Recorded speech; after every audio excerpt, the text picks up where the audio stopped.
कुठल्याही महिलेमध्ये breast cancer आहे की नाही हे शोधून काढण्यासाठी आणि त्याचं 100% डायग्नोसिस करण्यासाठी आपल्याला 3 महत्वाच्या गोष्टी लागतात. एक, माझ्यासारख्या ब्रेस्ट कॅन्सर एक्सपर्ट कडून चेकअप करून घेणं, मॅमोग्राफी आणि सोनोग्राफी ज्याला आपण ब्रेस्ट इमेजिंग म्हणतो, आणि त्याच्यानंतर गरज असेल तर टिश्यू डायग्नोसिस. टिश्यू डायग्नोसिस म्हणजे FNAC किंवा biopsy.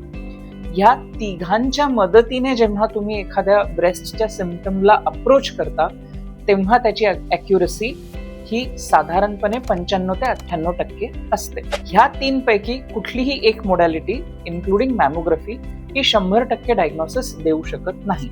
Mammography can miss as high as 10% of breast cancers. त्याच्यामुळे एका एक्सपर्टने चेक करणं आणि गरज असेल तिथे बायोप्सी किंवा FNAC करून घेणं हे कधीही इम्पॉर्टंट असतं 100% डायग्नोसिससाठी.